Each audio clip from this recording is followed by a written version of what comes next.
حضرت ابو ذر رضی اللہ تعالی عنہ کی روایت ہے کہ انہوں نے ایک مرتبہ نبی کریم صلی اللہ علیہ وسلم سے پوچھا کہ یا رسول اللہ سب سے افضل عمل کیا ہے؟ تو نبی کریم صلی اللہ علیہ وسلم نے فرمایا کہ ایمان لانا اور اللہ کے راستے میں جہاد کرنا۔ انہوں نے پھر پوچھا کہ یا رسول اللہ کے راستے میں اگر گردن آزاد کرنی ہو، غلام آزاد کرنا ہو، تو کون سا غلام آزاد کرنا اللہ کے راستے میں سب سے افضل ہے؟ تو نبی کریم صلی اللہ علیہ وسلم نے فرمایا کہ وہ غلام جس کی اپنے مالک کے ہاں قدر و قیمت زیادہ ہو، یعنی جو قیمتی غلام ہے، اپنی ایک قیمت رکھتا ہے، اگر اسے تم خرید کر آزاد کرو گے تو گویا ایک قربانی دو گے، مشقت کرو گے، تو اللہ تبارک و تعالیٰ کے ہاں تمہارا یہ عمل سب سے زیادہ پسندیدہ ہو۔ تو حضرت ابو ذر نے عرض کیا کہ یا رسول اللہ اگر میں یہ نہ کر سکوں تو پھر کیا کرنا چاہیے؟ تو آپ صلی اللہ علیہ وسلم نے فرمایا کہ کسی کاریگر کی مدد کر دو،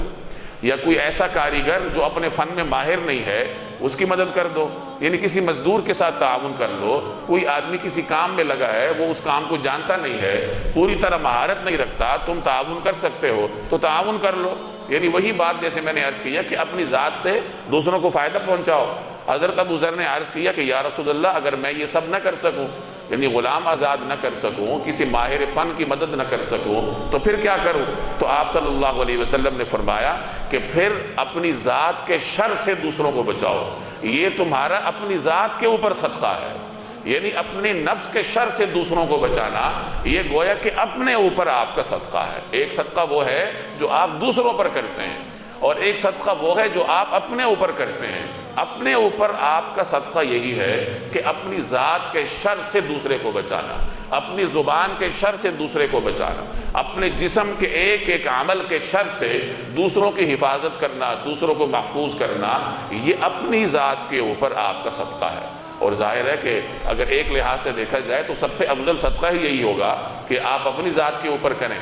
اگر آپ اپنی زبان سے دوسروں کو تکلیف پہنچاتے ہیں تو کل قیامت کے دن آپ کی زبان اللہ کے عدل، اللہ تبارک و تعالیٰ کی بارگاہ میں پیش ہوگی، اور اپنے جسمانی اعضاء کو اللہ تبارک و تعالیٰ کی بارگاہ میں پیش کرنا پڑے گا، سزا بھگتنی پڑے گی۔ تو اپنے اوپر صدقہ کرنے کا مطلب یہی ہے کہ اپنے جسم پر رحم کرو، اپنے آپ پر رحم کرو، اپنی ذات سے دوسروں کو تکلیف نہ پہنچاؤ، ورنہ کل سزا بھگتنی پڑے گی۔